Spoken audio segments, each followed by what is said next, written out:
ओम शांति। मेरा बाबा, प्यारा बाबा, मीठा बाबा। 23 तारीख की मुरली है। अव्यक्त बाप दादा की मुरली। रिवाइज डेट है 6/1/88 मधुबन। मुरली का हेडलाइन है दिल के ज्ञानी तथा स्नेही बनो। दिल के ज्ञानी तथा स्नेही बनो और लीकेज को बंद करो। दिल के ज्ञानी तथा स्नेही बनो और लीकेज को बंद करो। ठीक है, वो रास्ते जहाँ से शक्तियाँ बह जा रही हैं, वो बना हुआ स्थान जहाँ से हमारी मन की ऊर्जा समाप्त हो रही है, वो सारे रास्ते बंद कर बाबा चाह रहे हैं। ठीक है, तो आज बाबा इस पर मुरली सुनाएंगे। आज स्नेह के सागर बाप दादा अपने स्नेही बच्चों से मिलने के लिए आए हैं। किससे मिलने आए हैं? ये 88 साल की पहली मुरली है। यह रूहानी स्नेह, परमात्म स्नेह, निस्वार्थ सच्चा स्नेह है। यह रूहानी स्नेह, परमात्म स्नेह, निस्वार्थ सच्चा स्नेह है। बाबा खुद भी बच्चों से निस्वार्थ प्यार करते हैं और निस्वार्थ प्यार करने की विधि भी सिखाते हैं, शिक्षा भी देते हैं। हमारा प्रेम आपस में किसी मतलब को लेकर नहीं है। हम एक दूसरे को सहयोग इसलिए नहीं करते कि उससे हमको कुछ सहयोग मिले। संकल्प केवल इतना ही है कि भगवान का बच्चा है इसलिए करना है, इसी संकल्प से करते हैं। एक बड़ी मज़े की बात है, भक्ति में जब लोग मंदिर जाते हैं ना, तो 5 मिनट की प्रार्थना में 25 चीज़ें मांगते हैं। 5 मिनट की प्रार्थना में 25 चीज़ें मांगते हैं। लेकिन हम लोग एवरी डे कम से कम 3 घंटे तो भगवान को याद करते हैं। 3 घंटे हम योग में बैठते ही हैं, लेकिन उस 3 घंटे में 3 चीज़ें भी नहीं मांगते। 3 चीज़ें भी नहीं मांगते, क्योंकि जानते हैं जब दाता खुद ब खुद दे सकता है, एक गैर जिम्मेदार बाप को बताना पड़ता है कि तेरे बच्चे के स्कूल का फीस पटा दे, तेरी बेटी जवान हो गई शादी कर दे, ऐसा बताना पड़ता है। एक जिम्मेदार बाप को पता होता है, वो ऑटोमेटिक सब काम, मकान बनाना, बच्चों की पढ़ाई लिखाई की व्यवस्था करना, कॉपी किताब लाना, सब ऑटोमेटिक समय पे कर देता है। हमारा बाप गैर जिम्मेदार नहीं है जो मुझे उसे बताना पड़े कि तुम मेरे लिए ये कर दो और मेरे लिए वो कर दो। सब कुछ होगा जैसा आप चाहते हो, लेकिन उसमें समय लगता है, समय लगता है। आप मटका खरीदते हो गर्मी के दिन में, लेते हैं ना मटका, मटका को ठोका जाता है। अच्छा, ठोक ठोक के देखते हैं। हाँ, लेते समय ठोक ठोक के देखते हैं ये ठीक है कि नहीं है। साउंड से पता चलता है कि मटका ठीक है कि नहीं, पका है कि नहीं पका है। तो आप जो है 60 रुपए का मटका ठोक के लेते हो, आपको भगवान बिना ठोके ले लेगा? लेगा, ठोकेगा, फिर रखेगा। बिना ठोके आत्मा को सलेक्शन नहीं हो जाएगा। तो बाबा कह रहे हैं सच्चे दिल का स्नेह आप सर्व आत्माओं को सारा कल्प स्नेही बना देता है, क्योंकि परमात्म स्नेह, आत्मिक स्नेह, अविनाशी स्नेह, यह रूहानी स्नेह ब्राह्मण जीवन का फाउंडेशन है। हमारे इस ब्राह्मण जीवन का फाउंडेशन क्या है? पहला आत्मिक स्नेह, आत्मा का आत्मा से कनेक्शन है। यहाँ शारीरिक कनेक्शन नहीं है, क्या है? आत्मिक कनेक्शन है, रूहानी कनेक्शन है। और अविनाशी स्नेह है, एक ऐसा प्रेम जो आज है और कल समाप्त हो जाएगा, ऐसा नहीं है। इस परिवार में आत्माओं का आपसी स्नेह कैसा है? अविनाशी है, क्योंकि स्वार्थ उसका बेस नहीं है। स्वार्थ अगर बेस हो स्नेह का तो खत्म हो जाता है जल्दी, और स्वार्थ ना हो तो क्या होता है? स्वार्थ ना हो तो लंबा काल चलता है। यह रूहानी स्नेह ब्राह्मण जीवन का फाउंडेशन है। रूहानी स्नेह का अनुभव नहीं तो ब्राह्मण जीवन का सच्चा आनंद नहीं। समझा? परमात्म स्नेही कैसी भी पतित आत्मा को परिवर्तन करने का चुंबक है। परिवर्तन होने का सहज साधन है, स्नेह अधिकारी बनाने का, रूहानी नशे का अनुभव कराने का आधार है। क्या आधार है? स्नेह। आपसे कोई मिले तो आपसे मिलकर आत्मा को स्नेह की अनुभूति होनी चाहिए, ज्ञान नहीं। ज्ञान तो उनके पास आपसे ज़्यादा है, आपसे ज़्यादा उन्होंने शास्त्र पढ़े हैं, पूरे गीता के श्लोक कंठस्थ हैं। आप एक सुनाओगे तो 4 सुना सकते हैं, लेकिन आपका स्नेह बताता है कि आप अच्छे इंसान हैं। आपने किसी से मिला, उसने कहा हट रास्ते में खड़ा है, आपने कहा सॉरी भाई मैं देख नहीं पाया। 1 सेकंड के उसके मन में बात जाएगी, ये व्यक्ति कितना पोलाइट है। ये स्नेह बताता है कि आप अलग हो। और आपने क्या कह दिया, तू अंधा है क्या, उधर नहीं जा सकता, क्या हो जाएगा? बातें बिगड़ सकती हैं। हमेशा ध्यान रखो, जिसको जिसके बाप ने जो सिखाया है वो करता है, वो उसके बाप ने यही सिखाया है। और हमारे बाप ने क्या सिखाया है? हमारे बाप ने क्या सिखाया है? स्नेह से रहो, प्रेम से रहो, सहयोग दो, सबको आगे बढ़ाओ। तो बाबा कह रहे हैं स्नेह है तो रमणीक ब्राह्मण जीवन है, स्नेह नहीं तो ब्राह्मण जीवन सुखी नीरस मेहनत वाली है। प्यार का भार नहीं होता, प्यार का भार नहीं होता। एक लड़की चढ़ रही है पहाड़ पर, विवेकानंद भी चढ़ रहे हैं पहाड़ पर, चढ़ते चढ़ते थक गए, एक जगह पे बैठे, उन्होंने देखा एक लड़की अपने पीठ पे अपने छोटे भाई को लेकर चढ़ रही है, अपने छोटे भाई को लेकर के चढ़ रही है। विवेकानंद ने कहा ये भार लेके क्यों चढ़ रहा हो इतना बड़ा? तो उन्हें कहा भार कहाँ है? तो ये जो तुम्हारे पीठ पर है, बोले ये तो मेरा छोटा भाई है, ये तो मेरा छोटा भाई है। जहाँ प्यार होता है वहाँ भार नहीं होता, और जहाँ प्यार नहीं होता वहाँ छोटी छोटी चीज़ भी आपको इतना ही कहा जाएगा, जाना सब्जी ले आ, तो लगे मेरे को ही काम देते हैं इन लोग। प्यार नहीं है तो भार लगता है। तो बाबा कह रहे हैं स्नेह नहीं तो ब्राह्मण जीवन सुखी नीरस मेहनत वाली है। परमात्मा स्नेह दिल का स्नेह है, लौकिक स्नेह दिल का टुकड़ा टुकड़ा कर देता है, क्योंकि बढ़ जाता है, अनेकों से स्नेह निभाना पड़ता है। अलौकिक स्नेह दिल के अनेक टुकड़ों को जोड़ने वाला है। एक बाप से स्नेह किया तो सर्व के सहयोगी स्वतः बन जाते हैं, क्योंकि बाप बीज है ना। सुना? अगर आत्माओं से मुझे प्यार नहीं मिल पा रहा है, लोग मुझे सहयोग नहीं कर रहे हैं, तो लोगों से अपने रिश्ते ठीक करने से पहले भगवान से अपने रिश्ते ठीक करो। ध्यान देना, ठीक है? अगर मेरे भगवान से कनेक्शन लूज़ है तो आत्माओं से सहयोग नहीं मिलते हैं। भगवान से जिसका कनेक्शन अच्छा होता है ऑटोमेटिक सहयोग उनको प्राप्त होता है। इसलिए जो योगी होते हैं उनके सहयोगी खुद ब खुद पैदा हो जाते हैं, और जो योगी नहीं होते हैं उनको सहयोग भी प्राप्त नहीं होता है। तो बाबा कह रहे हैं एक बाप से स्नेह किया तो सर्व के सहयोगी स्वतः बन जाते हैं, क्योंकि बाप बीज है, तो बीज को पानी देने से हर पत्ते को पानी स्वतः मिल जाता है।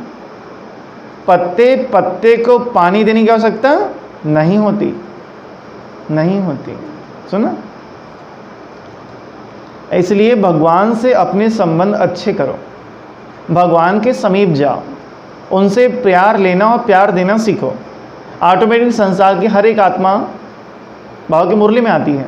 अगर आप बाबा की हर बात पे हाँ जी करोगे तो संसार की हर आत्मा आपके सामने आपके हर बात पे हाँ जी करेगी। आप भगवान के बात पे क्यों जी कहोगे, नहीं जी कहोगे, तो लोग भी आपकी बातों पे ऐसे करेंगे, नहीं जी करेंगे, सहयोग नहीं मिलेगा। ऐसे रूहानी बाप से स्नेह जोड़ना अर्थात सर्व के स्नेही बनना, इसलिए दिल के टुकड़े टुकड़े नहीं होते हैं। स्नेह हर कार्य को सहज बना देता है, अर्थात मेहनत से छुड़ा देता है। जहाँ स्नेह होता है वहाँ याद स्वतः सहज आती है। ठीक है?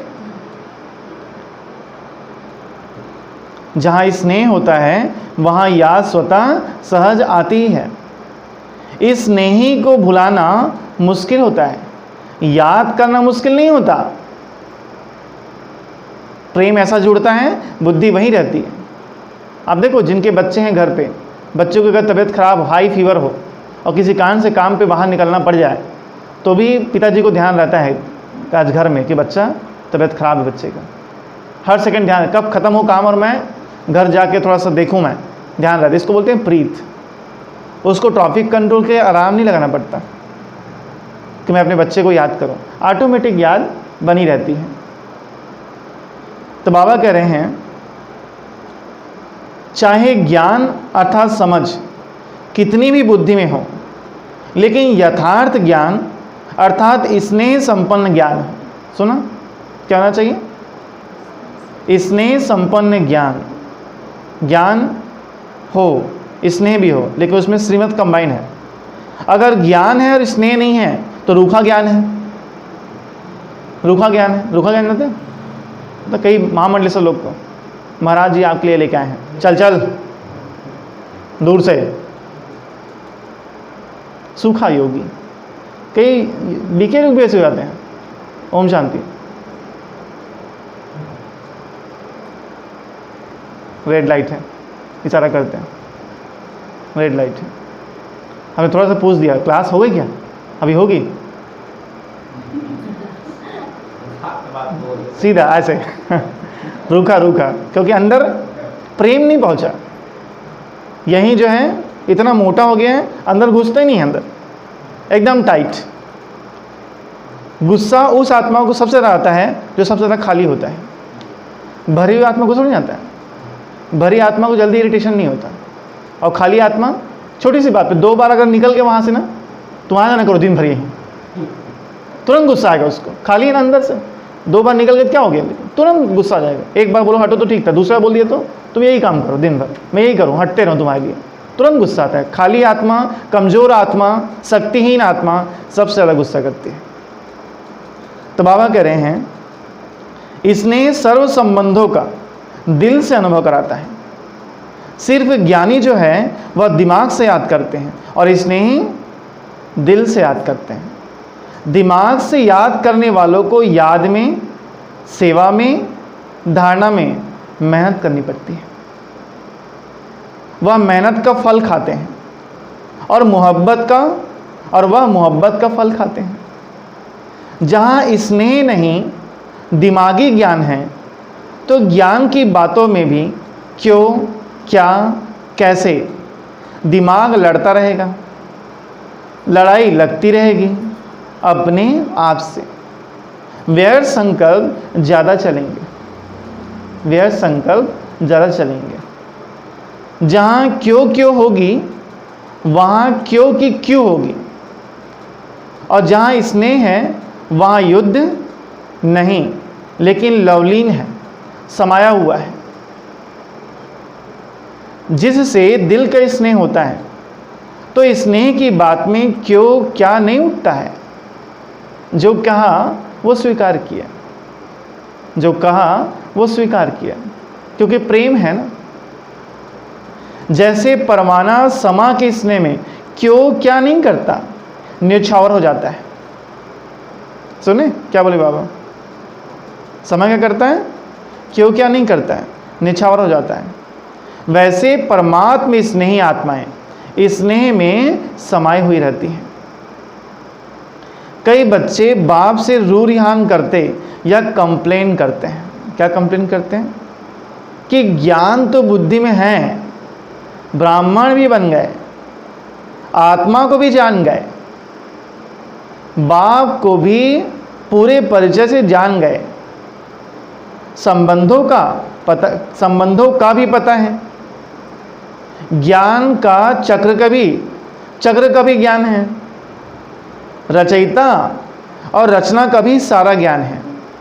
इतना सब जानकारी है, फिर भी याद सहज क्यों नहीं होती है? बैठते हैं योग में, अब बुद्धि शिवाओं को छोड़ के सारे बाबा को याद कर लेती है। एक शिवाओं बुद्धि में नहीं आता, बाकी सब बुद्धि में आ जाते हैं तुरंत। फिर भी याद सहज क्यों नहीं होती? आनंद का व शक्ति का, शांति का सदा अनुभव क्यों नहीं होता? मेहनत से क्यों याद आती है? निरंतर क्यों नहीं याद रहती है? बार बार याद भूलती क्यों है? ऐसे बच्चे पूछते हैं। लगा दो उसको ऐसे।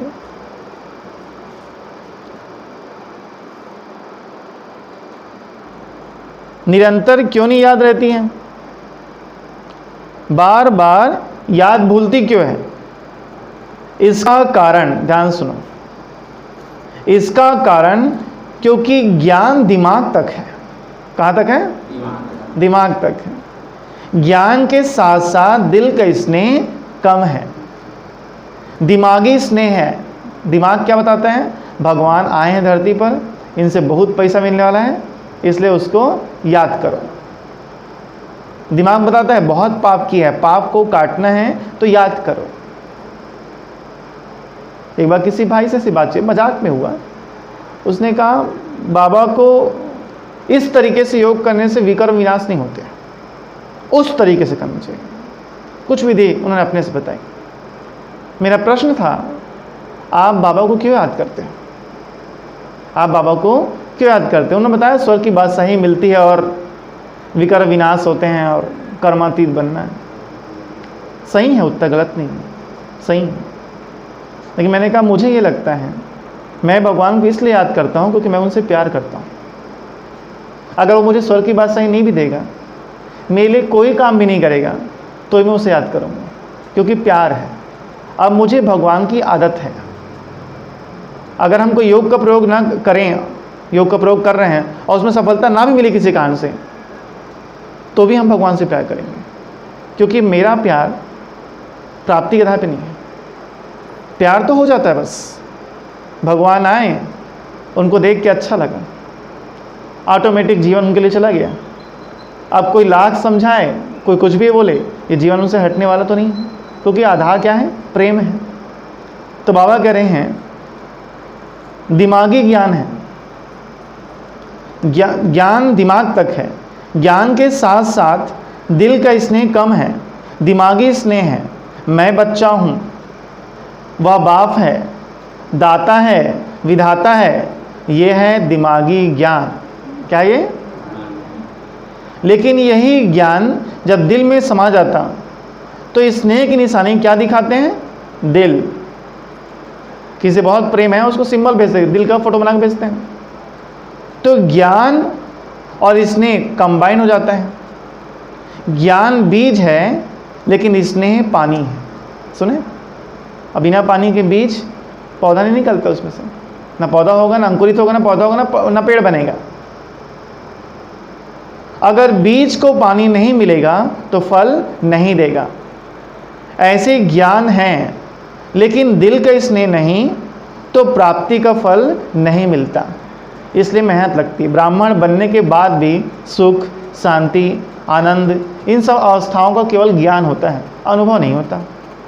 हम जानते हैं कि ऐसा भी हो सकता है, लेकिन अनुभव नहीं होता, अनुभव नहीं होता। ज्ञान के आधार पर कभी भी आंखों में प्यार के आंसू नहीं आते। बाबा की याद में आंसू आपके आंख में तब आएंगे जब प्रेम दिल तक पहुंचेगा। दिमाग तक पहुंचे आंसू नहीं आते, आंसू नहीं आते।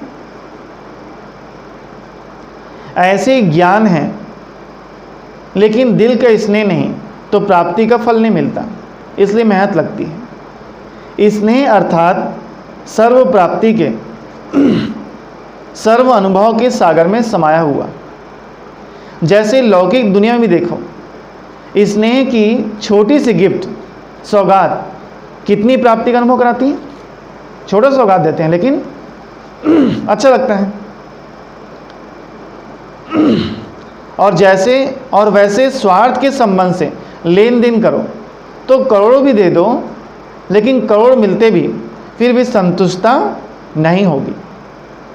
कोई ना कोई कमी फिर भी निकालते रहेंगे, यह होना चाहिए, यह करना चाहिए। आजकल कितना खर्चा करते हैं, कितना शो करते हैं, लेकिन फिर भी स्नेह समीप आता है या दूर करता है। इतने सारे शादी होते हैं, कितना लोग उपचार होते हैं, लोग करोड़ों खर्चा करते हैं और जाते समय गेस्ट बोल के आते हैं, कुछ दे भी नहीं किए, और दिए तो बोलते हैं साड़ी जो है सस्ता वाला था। साड़ी कैसा दिए?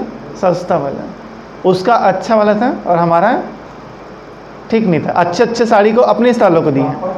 हाँ, ऐसे पत्नी के पक्ष वाले बोलते हैं कि पति के पक्ष वाले ज़्यादा मिला है, ठीक है, और पति पक्ष वाले बोलते हैं अपने जो ससुराल पक्ष में लड़का जो है दाद दे दिया, हम लोग को नहीं दिए इधर छाट छाट के। अंगूर खरीद के लाओगे, अब कोई टेस्ट करके लाता क्या अंगूर? और खट्टा निकल गया तो बोलते हैं खट्टा खट्टा अंगूर खरीद के लाए लोग। अब लो बता, कौन चाहता है अंगूर खट्टा रहे? लेकिन मन खट्टा है ना, मन खट्टा है, इसलिए सब खट्टा लग रहा है। इतनी प्राप्ति करा दो, लोग संतुष्ट नहीं होते हैं। तो बाबा कह रहे हैं लेन देन से संतुष्टता नहीं होती है। करोड़ों की लेन देन इतना सुख का अनुभव नहीं कराती, लेकिन दिल के स्नेह की एक छोटी सी चीज़ भी कितने सुख के अनुभव कराती है।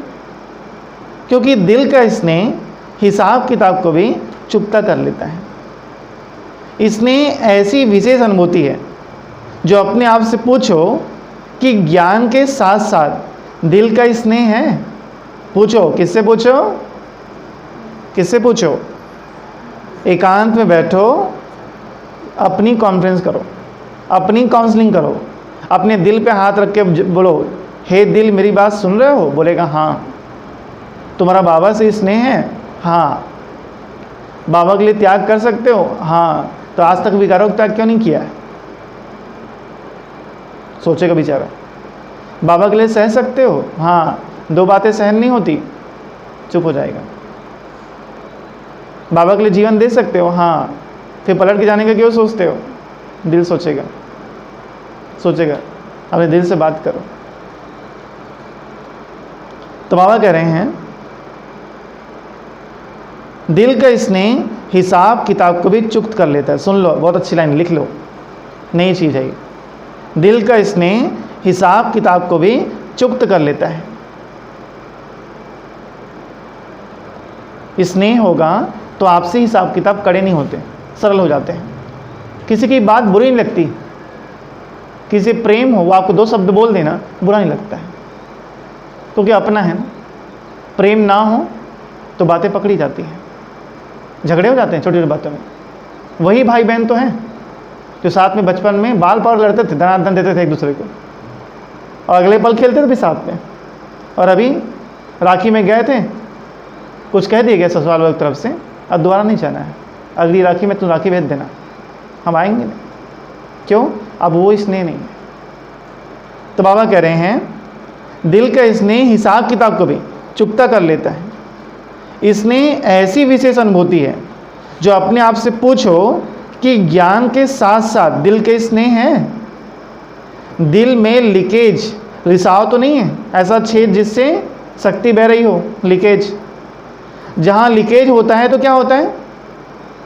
अगर एक बाप के सिवाय और किसी से, ध्यान सुन लो, अगर एक बाप के सिवाय और किसी से संकल्प मात्र भी स्नेह है, चाहे व्यक्ति से, चाहे वैभव से, व्यक्ति के भी चाहे शरीर से स्नेह हो।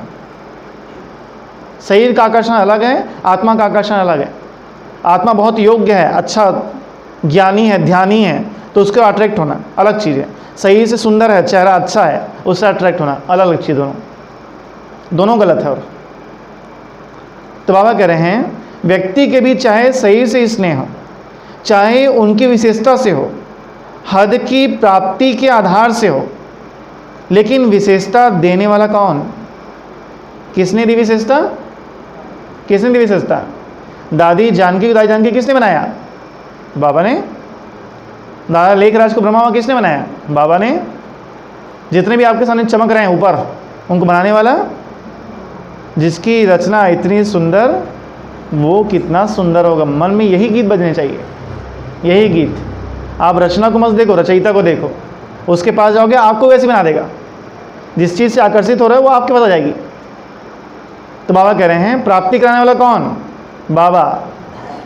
किसी भी प्रकार से स्नेह अर्थात लगाव, चाहे संकल्प मात्र हो, चाहे वाणी मात्र हो व कर्म में हो, इसको लीकेज कहा जाएगा। ठीक है, ये बाइबल में है और आप भी जान लो। जो व्यक्ति भगवान को अपनी लाइफ में सेकंड नंबर में रखता है, सेकंड नंबर स्थान देता है, फर्स्ट में कोई और है, अपनी लाइफ में सेकंड नंबर स्थान पे रखता है, भगवान उसको अपनी लाइफ में कोई स्थान नहीं देता। भगवान उसको अपनी लाइफ में कोई स्थान नहीं देता। लेकिन आज का शब्द थोड़े चेंज होते हैं, स्टाइल से बोलते हैं। सबसे पहले बाबा है, उसके बाद आप हो। लो, तरीका अलग है, बुद्धि भी कटा, दिमाग बाबा के पास। बाबा ने एक मूल्य चलाई थी, वो क्लास में था सचिन भाई के। बोले बाबा के घर का एक आम भी चोरी करके नहीं खाना। अच्छा, बिना पूछे चोरी नहीं, बिना पूछे नहीं लेना, पूछना चाहिए। जो निमित्त है वहाँ से, जो वहाँ इंचार्ज है, उनसे पूछना चाहिए। तो एक भाई ने कहा, बाबा ने आम कहा था, खरबूजा खरबूजा के लिए नहीं कहा था। तो वैसे ही स्टाइल से बोलते हैं, सबसे पहले बाबा है और सेकंड में आप हो भैया। सेकंड होता ही नहीं है, हमारे यहाँ सब नंबर 1 है। ठीक है, सेकंड का तो स्थान ही नहीं है। हमारा ये जीवन का आखिरी सफ़र है। भगवान मेरा इस जीवन का आखिरी सफ़र है। मेरी आँखों ने चुना है तुझको दुनिया देखकर। दुनिया में सब जगह भटक के भगवान के पास पहुँचे। अब यहाँ भटकने की गलती नहीं करनी है। पहला भी तू, दूसरा भी तू, तीसरा भी तू, उसके बाद और कोई नंबर आएगा तो भी तू। तो बाबा कह रहे हैं, कई बच्चे भोलेपन में कहते हैं लगाव नहीं है बाबा। बाबा को ठगते हैं ऐसे, भगवान को भी लोग सुनाते हैं ज्ञान। सुनो ध्यान से, लगाव नहीं है बाबा, अच्छा लगता है, चाहते नहीं हैं लेकिन याद आ जाती है।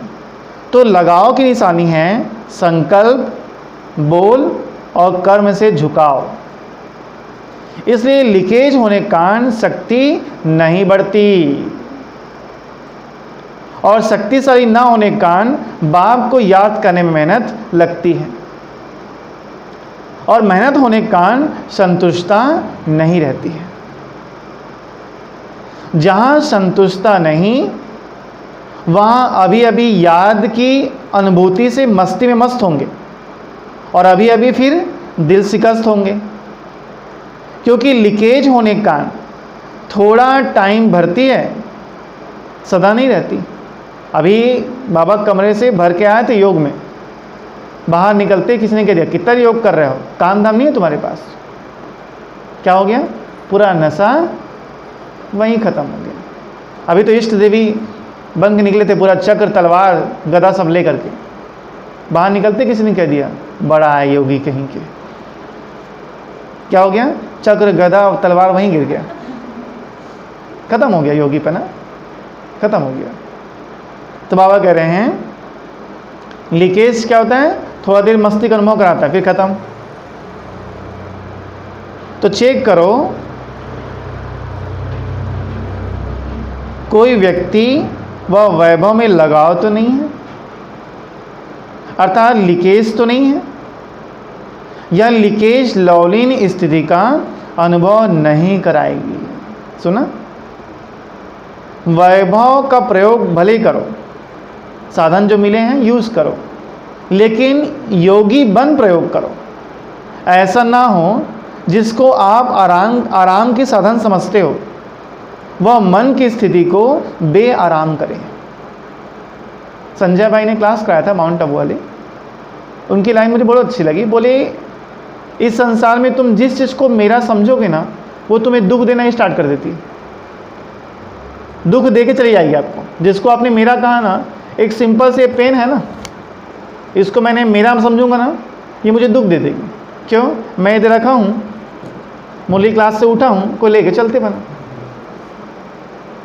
हाय मेरा पेन 35 रुपए का, अभी तो लिया था 4 लाइन ने लिखा था और किसी ने पार कर दिया। दिमाग में क्या हो जाएगा? संकल्प चलने लगेंगे, दुख होने लगेगा। मेरा समझते ही दुख मिलना शुरू होता है। तो बाबा कह रहे हैं ऐसा ना हो, जिसको आप आराम के साधन समझते हो वह मन की स्थिति को बेआराम करें। आप लोग बहनें बुरा नहीं मानना, आपको बता रहा हूँ मैं, यज्ञ के शुरुआत में और आज भी बहुत जगह पे सेंटर्स में बहनों के पास बहुत कम साधन होते हैं, बहुत कम साधन। एक सेंटर पे हम गए थे, छानी का मकान था वो, एक कमरा किचन के लिए केवल और एक कमरा हॉल, छानी का मकान। और वहाँ बहनें बाहर से पानी भर के लाती हैं, नल वगैरह नहीं है, बाहर से पानी भर के लाती हैं, पेंड्रा में वहाँ बाहर से पानी भर के लाती हैं, नहाएंगी धोएंगी, उसी में फिर खाना बनाएंगी जो है। ऐसे साधन बिल्कुल नहीं है, लाइट का ठिकाना नहीं रहता, लेकिन वो सेंटर चला रहे हैं वहाँ। और कन्याएं बहुत ज़्यादा उम्र के नहीं, 21 साल की और 25 साल की, ऐसे कन्या छोटी छोटी। कम से कम साधनों में भी साधना हो सकती है, और साधन बढ़ने पर भी साधना डिस्टर्ब होने लगती है। इसलिए अटेंशन देना है, बहुत ज़्यादा इनके पीछे अपनी बुद्धि को लगाना, स्वयं को डिस्टर्ब करना अच्छा नहीं है। तो बाबा कह रहे हैं साधन समझते हो, मन की स्थिति को बेआराम करें, क्योंकि कई बच्चे वैभवों के वश होते भी मन के लगाव को जान नहीं सकते। रॉयल भाषा यही कहते हैं कि हठ योगी नहीं है, सहज योगी हैं। सहज योगी बनना तो अच्छा है, लेकिन योगी हो, चेक करो, जो बाप की याद में हलचल में लावे, अर्थात अपनी तरफ आकर्षित करे, झुकाव करे, तो योगी बन के प्रयोग करने वाले नहीं कहेंगे। क्योंकि बाप के बनने के कारण समय प्रति समय प्रकृति दासी अर्थात वैभवों के साधन की प्राप्ति बढ़ती जा रही है। आज बाबा का कोई भी सेंटर निर्धन नहीं रह गया, हर बच्चों को साधन सुविधाएं मिल रही हैं, क्योंकि बाबा के बच्चे बने इसलिए। अभी 18-19 वर्ष के अंदर कितनी प्राप्ति हो रही है, सब आराम की साधन बढ़ते जा रहे हैं। लेकिन यह प्राप्तियां बाप के बनने का फल मिल रहा है। लोग सेंटर्स पे सहयोग इसलिए करते हैं क्योंकि आप भगवान के बच्चे, ऐसा वो सोचते हैं, भगवान के नाम से करते हैं, किसी इंसान के नाम से नहीं करते। तो फल को खाते बीज को नहीं भूल जाना। जो दे रहा है वो केवल माध्यम है, जो दे रहा है वो केवल माध्यम है। ठीक है, दाता एक राम। आगे के लाइन बताओ, दाता एक राम। आगे पता है, भिखारी सारी दुनिया। दाता एक राम, भिखारी सारी दुनिया, ध्यान रखना। उससे लेकर वो आपको दे रहे हैं। यह साधन बढ़ते जाएंगे थोड़ा समय, लेकिन आराम में आते राम को नहीं भूल जाना। सुना होता है, बिना लाइट चली गई तो योग नहीं लगता, क्योंकि हमारा योग कैसा इलेक्ट्रॉनिक योग है।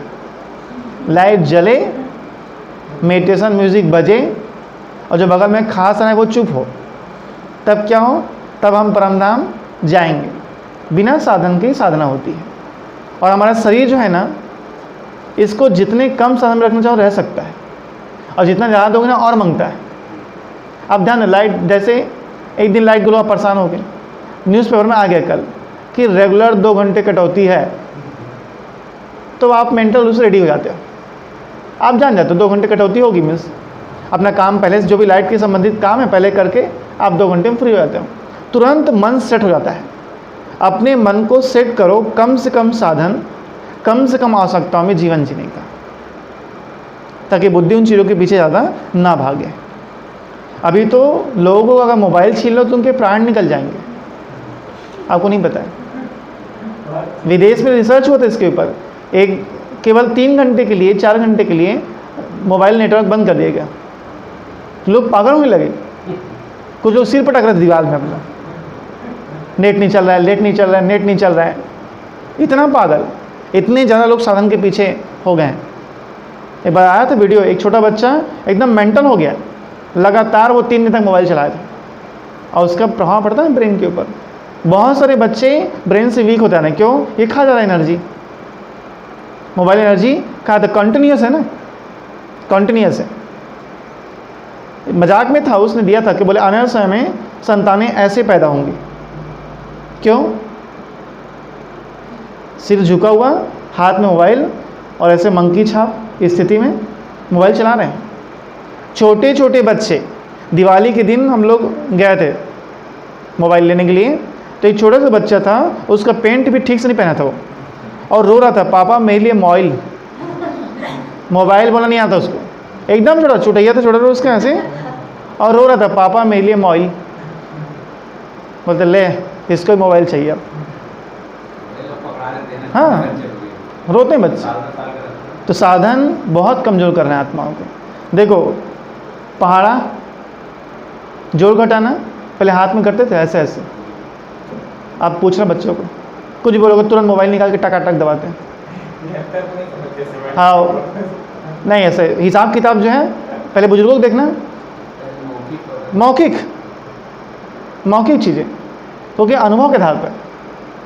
तो बाबा कह रहे हैं साधन नहीं थे ना इसलिए, लेकिन आराम में राम को नहीं भूल जाना, सच्ची सीता रहना। सुने सीताएं, सच्ची सीता रहना, मर्यादा की लकीर से संकल्प रूपी अंगूठा भी नहीं निकालना। कैसे निकालते हैं? इतना तो चलता है, क्या बोलते हैं? इतना तो चलता है। और ऐसा चलता है कहने वाला ही सत्युग में नहीं चलता है, ध्यान रखना, क्योंकि यह साधन बिना साधना के यूज़ करेंगे तो स्वर्ण हिरण का काम कर लेगा। क्योंकि व्यक्ति और वैभव के लगाव झुकाव से सदा अपने को सेफ रखना, साधनों में बुद्धि ना जाए, इसलिए सन्यासी लोग जंगल जाकर तपस्या करते थे। लेकिन बाबा ने शर्त रखी है बेहद का वैराग। कैसा बेहद का वैराग है? सब साथ में रहेंगे, सारी प्राप्तियां होगी, बुद्धि नहीं लगानी है। जनक मिसल, जनक एक राजा है, महल में रहता है, लेकिन इस महल की एक भी चीज़ से उसका अटैचमेंट नहीं है। बाबा एग्जाम्पल देते हैं। तो बाबा कह रहे हैं वैभव के लगाव और झुकाव से सदा अपने को सेफ रखना। बोलो हाँ जी बाबा। नहीं तो बाप के स्नेही के बजाय, सहजयोगी बनने के बजाय कभी सहयोगी, कभी सहजयोगी, कभी वियोगी, दोनों अनुभव करते रहेंगे, कभी याद कभी फरियाद। ऐसी अनुभूति में रहेंगे और कंप्लेन भी कभी पूरी नहीं होगी। क्या कंप्लेन है हमारी? क्या कंप्लेन है हमारी? क्या कंप्लेन की बाबा से हमने आगे मुरली बाबा ने बताया? क्या कंप्लेन करते बाबा से? देखो बताया ना, बुद्धि में नहीं जाती ज्ञान। बाबा से कंप्लेन करते बच्चे हमारा योग नहीं लगता। ठीक है, तो बाबा ने आगे बताया उसके ऊपर विस्तार सारा, आगे पार्ट पीछे से पार्ट। क्या कंप्लेन है हमारी? बाबा हमारा योग नहीं लगता। बाबा ने क्या बताया? साधनों से ऊपर उठो, साधन व्यक्ति वस्तु के लगाव से ऊपर उठो तो योग कैसा होगा? निरंतर रहेगा, निरंतर।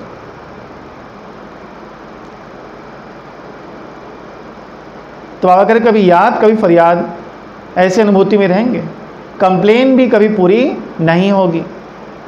व्यक्ति और वैभव के झुकाव की निशानी एक तो सुनाई, कभी सहज योगी, कभी योगी, कभी फरियादी। दूसरी बात, अगर झुकाव है तो दूसरी निशानी, ऐसी आत्मा को प्राप्त सब होगा, चाहे साधन, चाहे सहयोग, चाहे स्नेह, लेकिन लीकेज वाली आत्मा प्राप्ति होते भी कभी संतुष्ट नहीं होगी। सब कुछ है लेकिन संतुष्टता नहीं है। उनके मुख से सदैव किसी न किसी प्रकार की असंतुष्टता के बोल ना चाहते हुए निकलते रहेंगे। दूसरे ऐसे अनुभव करेंगे इनको बहुत मिलता है, इन जैसा किसको नहीं मिलता है, लेकिन वह आत्मा सदा अपने अप्राप्ति का, दुख का वर्णन करती रहेगी, वर्णन करती रहेगी। दूसरों को उनका भाग्य बहुत विशेष दिखाई देता है, और उनको खुद को लगता है हमारे पास कुछ है ही नहीं है। लोग कहेंगे इन जैसा सुखी कोई नहीं, और वह कहेंगे मेरे जैसा दुखी कोई नहीं, क्योंकि गैस का गुब्बारा है, एक सेकंड में ऐसा चढ़ता है और किसी ने कोई बात कह दी, गुब्बारा फटाक से फूट जाता है। जब बढ़ता है तो बहुत ऊंचा आता है, एकदम बड़ी बड़ी, मैं बाबा का हूँ, मैं बाबा के लिए जीवन जी रहा हूँ, मेरा जीवन भगवान के लिए, ऐसे बड़ी बड़ी बातें करते हैं। और एक छोटी सी बात हुई, अब हम चलते हैं भाई, नहीं जम रहा है, नहीं हो पाएगा, हम दूसरा रास्ता देखेंगे अब, ऐसा रास्ता बनाते हैं। तो बाबा कह रहे हैं जब बढ़ता है तो बहुत ऊंचा आता है, जब खत्म होता है तो कहाँ गिरता है। देखने में कितना सुंदर लगता है उड़ता हुआ, लेकिन अल्पकाल का होता है। कभी अपने भाग्य से संतुष्ट नहीं होगा, सदैव कोई न कोई अपने भाग्य के अप्राप्ति के निमित्त बनाते रहेंगे। क्या बनाते रहेंगे? दूसरों को माध्यम बनाएंगे। इनके कारण हम परेशान हैं, यह ऐसा करता है, यह ऐसा होता है, इसलिए मेरा भाग्य नहीं है। भाग्य विधाता, ध्यान सुनो, भाग्य विधाता भाग्य बनाने वाला है। अवतरित होकर भाग्य विधाता भाग्य हमारे बना रहा। जिसका बाप ही भाग्य विधाता हो, उसको भाग्य की क्या कमी, बुद्धि में याद रखना। इस पूरे संगम युग, बाबा ने मुरली में कही ये बात, इस पूरे संगम युग में तुम्हारा कभी अकल्याण नहीं होगा, तुम्हारा कभी अकल्याण नहीं होगा, कल्याण ही होगा। हो सकता है पर्दा अकल्याण का हो, दूर से आपको लगे कि अकल्याण है, नुकसान हो रहा है, लेकिन बाद में उसका फ़ायदा आपको दिखाई देगा। हम कुछ बिजनेस शुरू करने वाले थे, लेकिन वो शुरू ही नहीं हुआ। हम भी सोचे थे योग की ताकत कम हो गई क्या, सफलता नहीं मिल रही, और उसका लॉकडाउन हो गया। अगर शुरू किए होते तो चौपट खत्म जाता। जबरदस्ती 2 लाख रुपए हमारे वेस्ट हो जाते, पैसे ऐसे ही। हर एक काम के पीछे कारण है ना, वो हमको दिखता थोड़ी ना। बाबा जानता है एक एक चीज़ों को, बाबा जानता है, और स्पष्ट योगियों को क्लियर टचिंग होती है। उसमें मैं एक भाई को सकाश दे रहा था, और मुझे समझ में आ गया था आत्मा सही छोड़ देगी, ये नहीं रहेगी। क्योंकि योग में एक प्रयोग आता है, उस प्रयोग को करने के बाद 2 घंटे में रिजल्ट आता है, 2 घंटे में उसका काम बन जाएगा ऐसा। और अगर वो प्रयोग किसी पे सफल ना हो तो समझ जाना वो काम होगा नहीं। उसके लिए हमने किया था कि वो बचे करके, लेकिन वो सही छोड़ दिया, और हमको उस दिन पता चल गया था कि सही छोड़ देगा, और लगभग 8-10 दिन बाद उन्हें सही छोड़ दिया, आत्मा सही छोड़ दी। तो बाबा कह रहे हैं भाग्य विधाता भाग्य बनाने वाला है। जहाँ भाग्य विधाता भाग्य बना रहा है, उस परम शक्ति के आगे आत्मा की शक्ति भाग्य को हिला नहीं सकती। सुना, किसी भी कारण से स्वयं को कमज़ोर नहीं बनाना। बाबा बोल रहे हैं, सुनो आगे ध्यान से, बाबा क्या लाइन है, सब बहानेबाजी है। क्या है? सब बहानेबाजी है, ऐसा नहीं वैसा नहीं है, सब बहानेबाजी। बाबा बोल रहे हैं उड़ती कला की बाजी नहीं आती, तो बहानेबाजी बहुत करते हैं। किसी को कुछ आए या ना आए बाबा के बच्चों को, लेकिन बहानेबाजी में एक नंबर। सो के उठे, बज गए घड़ी में 7:15, 8:15 बहन जी फोन आया, मुरली क्लास में कैसे नहीं है, बुखार है बहन जी। अब सेंटर आते एकदम हंसते हुए, आपको सुबह बुखार था क्या? अंदर है बुखार, छुओ के नहीं पता चलता, अंदर है, ऐसे सीधी सीधी बात है। तो बहानेबाजी तो सबको आती है। तो बाबा कह रहे हैं इसमें सब होशियार हैं, इसलिए आप चेक करो, चाहे स्नेह से झुकाव हो, चाहे हिसाब किताब चुक्त होने के कारण झुकाव हो, लेकिन झुकाव है तो नहीं, चेक करो। आगे पैगाम ध्यान सुनना, जिससे ईर्षा व घृणा होती है वहाँ भी झुकाव होता है। ईर्षा घृणा कोई बाबा क्या बोलते हैं? झुकाव बोलते हैं। बार बार वही याद आता रहेगा। बैठेंगे योग में बाप को याद करने, और याद आएगा घृणा व ईर्षा वाला सोचो। और आप ध्यान रखो, आप जिसको याद करते हो ना, उनके जैसे आपके संस्कार बनने लगते हैं। ठीक है, बैठ जाओ, चेयर में बैठ जाओ, चेयर खाली है। आप जिनको याद करोगे, आपके स्वभाव संस्कार भी उनके ऐसे बनने लगेंगे। जिनको आप दांत पीस पीस के गालियाँ दे रहे हो ना, उनके सारे बुरे स्वभाव आपकी लाइफ में आ जाएंगे। इसलिए सावधान, और कर्मों की गति जान लो आप। जिससे आपका सबसे नफरत है ना, वही हो सकता है अगले जन्म में बाप बन के आए, बेटा बन के आ जाए, पत्नी बन के आ जाए, पति बन के आ जाए और उसके बाद उस घर में रहना आपका जीना हराम हो जाएगा। इसे सबसे रिश्ते ठीक कर लो। जिससे ज़्यादा नफरत है ना, वही रिश्तेदार बन के आते हैं। इसलिए घर वालों के साथ बिल्कुल नहीं जमता, ध्यान देना आप। दूसरों को सह लेते हैं। घर वाला बोलते हैं ना, एक शब्द मत बोलो तुमको क्या पता। झगड़ा घर में ज़्यादा होता है। क्या होता है, सबसे ज़्यादा हिसाब किताब वाले सबसे करीब रहते हैं। जब वहाँ से हिसाब किताब चुकते हो जाते हैं तो वहाँ जाते हैं जहाँ हिसाब किताब बाकी है। समझा? कहाँ जाते हैं? अब 4 लोग एक साथ हो ना सेंटर में, अभी सबसे हिसाब किताब आप लोग होगा आपस में, ध्यान रखना। तो बाबा कह रहे हैं ये संसार एग्जामिनेशन हॉल है और हर एक आत्मा एक पेपर है। हर एक आत्मा एक पेपर है। एक माता जी बोलती है, जब मैं मुरली सुनने बैठती हूँ ना फ़ोन पे, उस समय मेरा बेटा बोलता है कुछ खाऊंगा छोटा बच्चा उसका, बोले उसी समय बोलता है कुछ खाऊंगा, बाकी समय खेलते रहता है। बोले उस समय आके मोबाइल लूटता है और उस समय आके वो खाना खाता है। ऐसे क्या करूँ भैया, कुछ योग का प्रयोग बताओ तो बाबा कह रहे हैं जिससे ईर्ष्या और घृणा होती है वहाँ भी झुकाव होता है। बार बार वही याद आता रहेगा। बैठेंगे योग में बाप को याद करने और याद आएगा घृणा व ईर्ष्या वाला। सोचेंगे मैं सुदर्शन चक्रधारी हूँ और चलेगा प्रदर्शन चक्र। तो झुकाव दोनों तरफ है, झुकाव दोनों तरफ का नीचे ले आता है, एक लगाव वाला भी और ईर्ष्या वाला भी। इसलिए दोनों चेक करना। फिर बाप के आगे अर्जी डालते हैं। क्या अर्जी डालते हैं? वैसे मैं बहुत अच्छा हूँ, सिर्फ यह एक बात ही ऐसी है, इसको आप मिटा दो। मेरा सबके साथ ठीक है, इस आत्मा को आप हटा दो, इससे नहीं जमता। बाप मुस्कुराते हैं। आपकी बात सुन के बाबा मुस्कुराते हैं कि हिसाब बनाया है आपने और चुप्त बाप करें आपने कितनी आत्माओं को दुख दिया, हिसाब किताब बनाया, तकलीफ पहुंचाई जन्म जन्म का। आपको इस जन्म में लग रहा है मैंने कुछ नहीं किया, फिर भी बोलते हैं लोग, फिर भी नहीं बोलते। सत्युग से लेके कलयुग तक जिस रास्ते में आए हो ना, 2-3 झापड़ मारते हैं कई लोग को।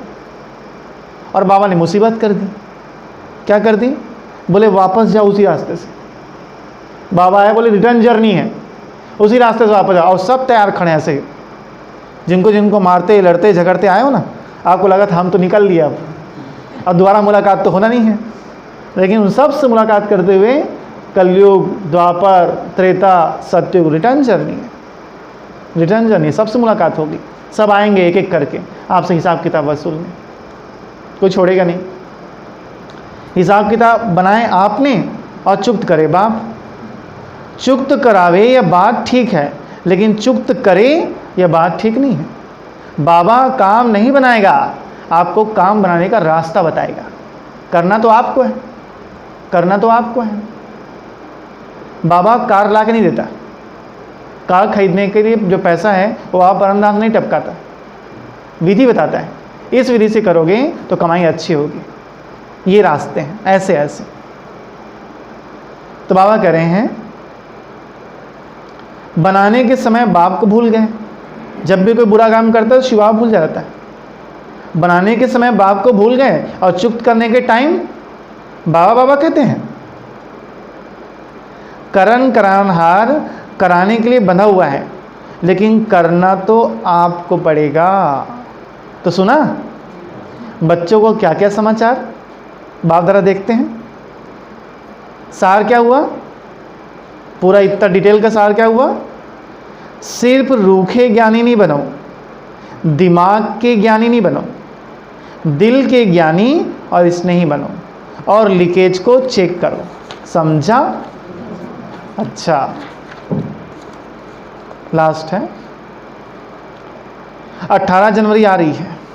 दिसंबर, ये 6 जनवरी की मुरली है ना, 18 जनवरी आ रही है, इसलिए पहले से स्मृति दिला रहे हैं जो 18 जनवरी के दिन सदा का समर्थ दिवस मना सको। समझा?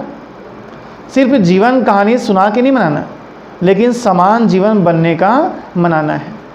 आप सब इस बात को ध्यान रखो। बाबा ने पहले भी कही है, मैं आपको केवल याद दिला रहा हूँ।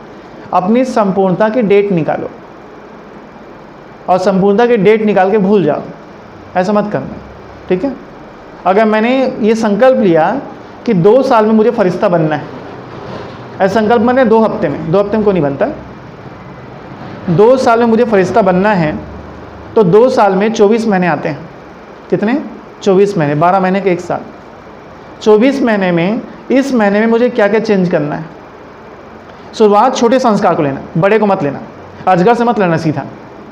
पहले छोटे पतले मतले क्या बोलते हो सांप को, पिरपिट्टी सांप को पकड़ना। छोटी छोटी चीज़ों को चेंज करना पहले, ठीक है।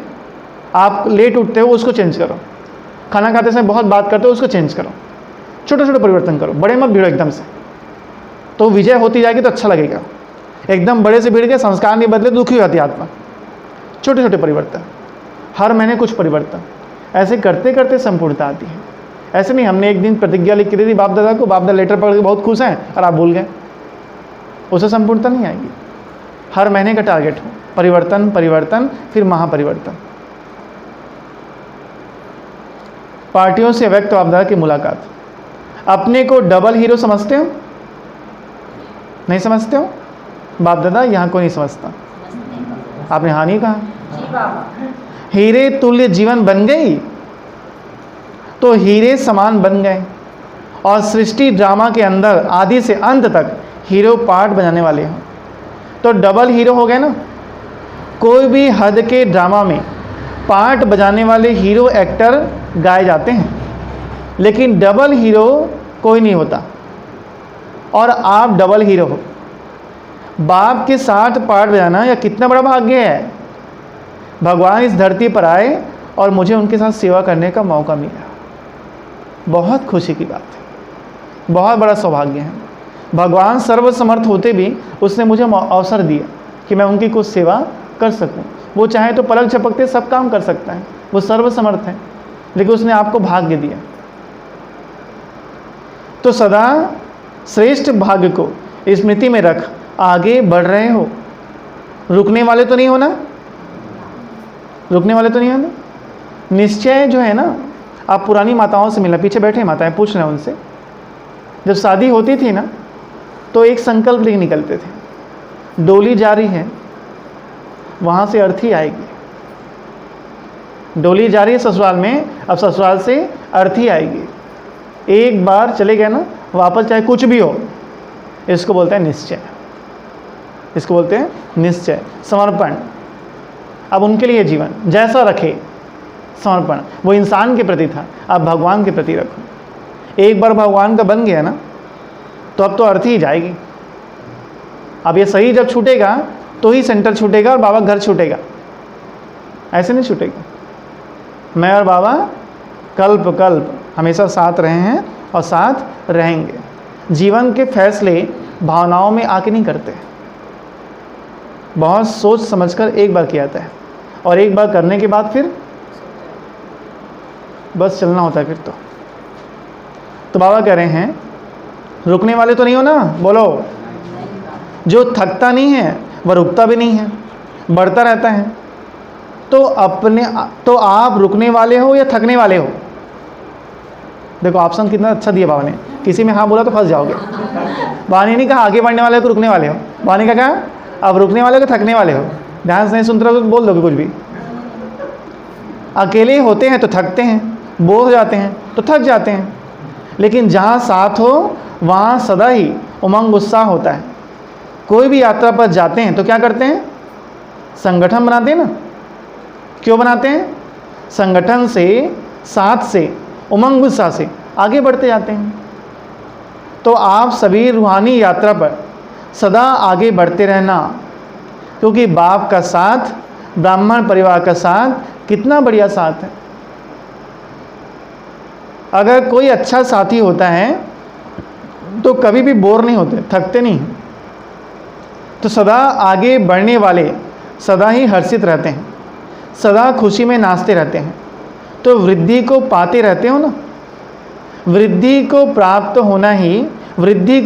होना ही है, क्योंकि जहाँ भी हो, जिस कोने में बिछड़े हुए बच्चे हैं वहाँ वह आत्माएं समीप आनी ही हैं।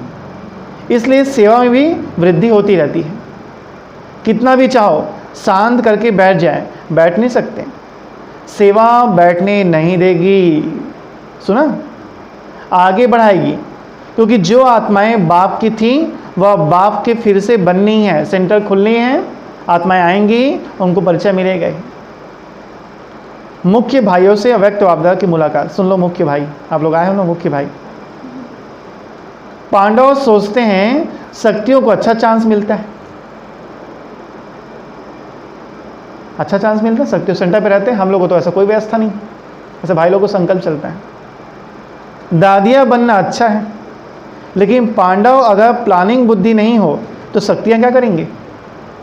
देखो कुछ सेवाएं ऐसी हैं ना जो भाई लोग ही कर सकते हैं, वो बाबा ने पाठ दिया हुआ है। कुछ सेवाएं रात को 12 बजे पॉम्पलेट बांटने भाई ही जा सकते हैं। हम लोग शिवरात्रि में निकलते थे, रात को 10 बजे निकलते थे और आटा का लेप लेके और पूरा बिलासपुर भर चिपकाते सुबह 4 बजे तक साइकिल लेके सबसे ज़्यादा के। तो पॉसिबल नहीं है कि बहनें घूमें उसमें, वो सेवा भाइयों को प्राप्त है। अंतिम जन्म में भी पांडव बनना कम भाग्य नहीं है, क्योंकि पांडव की विशेषता तो ब्रह्मा बाप के साथ ही है।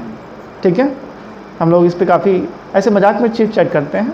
भाग्य किसका ज़्यादा है, भाइयों को, बहनों का? बहनें अपने पक्ष रखती हैं, हम लोग अपना पक्ष रखते हैं।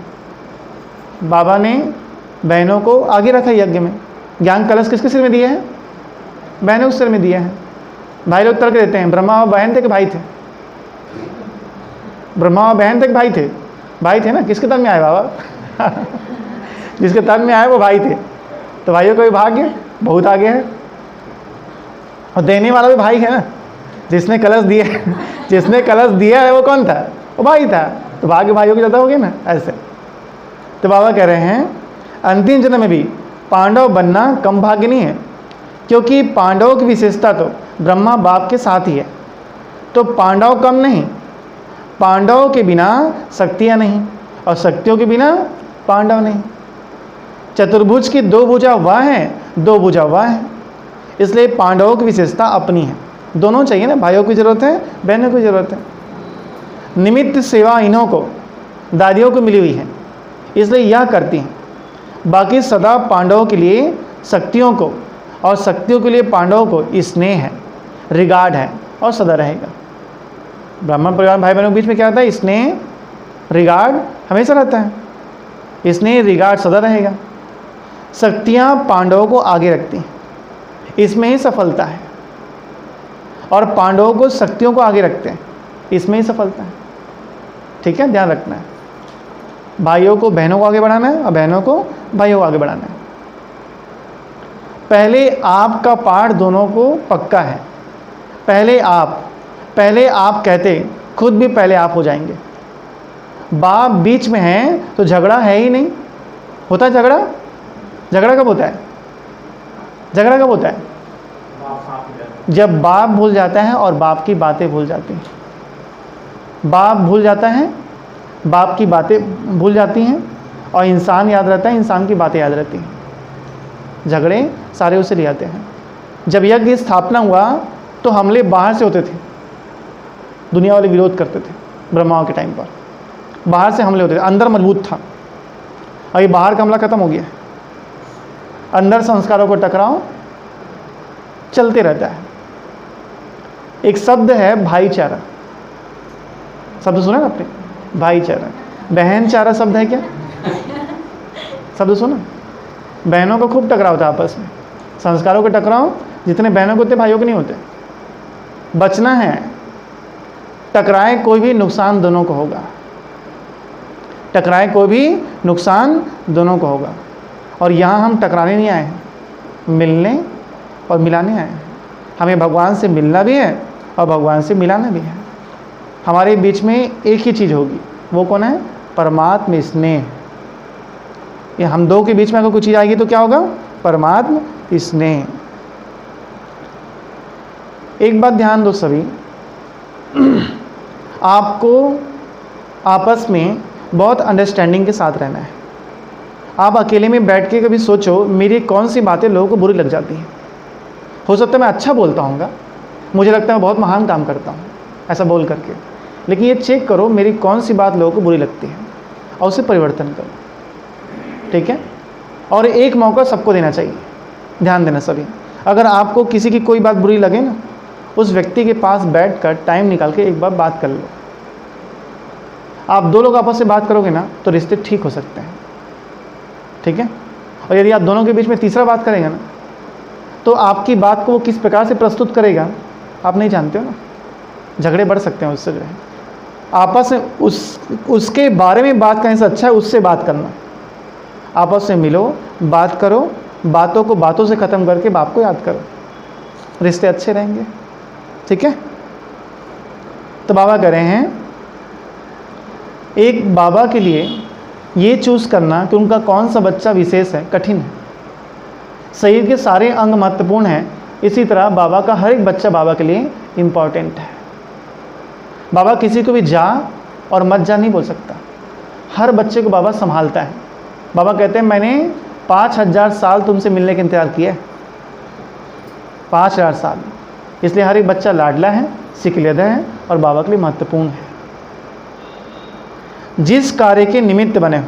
अच्छा, ये लाइन छूट गई। बाप बीच में है तो झगड़ा है ही नहीं। पांडवों को बुद्धि का वरदान अच्छा मिला हुआ है, भाइयों की बुद्धि एकदम तेज होती है। निमित्त कार्य, जिस कार्य के निमित्त बने हुए हैं उनको वही विशेषता मिली हुई है और हर एक की विशेषता एक दो से आगे है, इसलिए आप निमित्त आत्माएं हो। अच्छा, फिर याद कर देने बाबा, सदा व्यक्ति और वैभव के झुकाव से न्यारे बाप के स्नेह में समाये हुए, सदा यथार्थ ज्ञान और दिल के स्नेह दोनों में कंबाइन स्थिति का अनुभव करने वाले, सदा योगी बन साधना की स्थिति से साधनों को कार्य में लाने वाले, सदा स्नेही दिल में समाये हुए बच्चों को दिलाराम बाप की याद, प्यार और नमस्ते। और हम रूहानी बच्चों की तरफ से रूहानी माता पिता बाप दादा को याद, प्यार, गुड मॉर्निंग, नमस्ते नमस्ते नमस्ते। शुक्रिया बाबा, शुक्रिया आपका पदम पदम गुणा शुक्रिया, जो आपने हमें अपना बना लिया, आप समान बना लिया।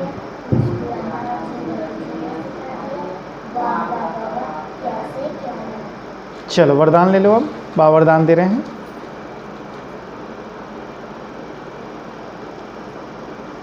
संकल्प, वृत्ति और स्मृति से व्यर्थ को समाप्त करने वाले सच्चे ब्राह्मण संपूर्ण पवित्र भाव। संकल्प, वृत्ति और स्मृति से व्यर्थ को समाप्त करने वाले सच्चे ब्राह्मण संपूर्ण पवित्र भाव, संपूर्ण पवित्र भाव, संपूर्ण पवित्र भाव। लिख लीजिए। संकल्प, वृत्ति और स्मृति से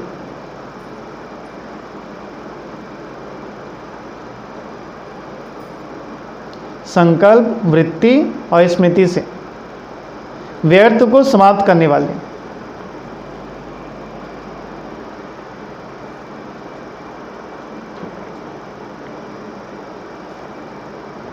सच्चे ब्राह्मण संपूर्ण पवित्र भाव। सच्चे ब्राह्मण संपूर्ण पवित्र भाव। विस्तार सुन लीजिए, लिखेंगे नहीं। अपने संकल्प, वृत्ति और स्मृति को चेक करो। ऐसे नहीं कुछ गलत हो गया, पश्चाताप कर लिया, माफ़ी मांग ली, छुट्टी हो गई। ध्यान सुनो आगे। कितना भी कोई माफ़ी ले, लेकिन जो पाप व व्यर्थ कर्म हुआ उसका निशान नहीं मिटता। सुनो, रजिस्टर साफ स्वच्छ नहीं होता। आपने कुछ लिखा पेपर में, गलत हो गया, काट तो दिया, दूसरा लिख दिया आपने, लेकिन वो कटा तो है ना। जब हम लोग पेपर चेक करते थे ना 10th का बोर्ड का, तो जैसे उत्तर पुस्तिका खोले और उसमें 4-5 तो एक पेज में कटा कटा गोदा गोदा लगा हुआ है, देख के दिमाग गर्म होता था। उसको देख करके तुरंत आदमी चेक करने पर दिमाग गर्म हो जाएगा, कैसे नंबर देगा वो। ज़्यादा मिस्टेक जीवन को ख़राब कर देते हैं, ध्यान रखना। तो बाबा कह रहे हैं, कितना भी कोई माफ़ी ले, लेकिन जो पाप व व्यर्थ कर्म हुआ है उसका निशान नहीं मिटता। रजिस्टर साफ स्वच्छ नहीं होता। सिर्फ इस रीति रस्म को नहीं अपना, लेकिन स्मृति रहे मैं संपूर्ण पवित्र ब्राह्मण हूँ। अपवित्रता संकल्प, वृत्ति व स्मृति को भी टच नहीं कर सकती। इसके लिए कदम कदम पर सावधान रहो। स्लोगन है, बाप के साथ को यूज करो, बाप के साथ को यूज करो तो कभी दिल शिकस्त नहीं होंगे। बाप के साथ को यूज करो तो कभी दिल शिकस्त नहीं होंगे।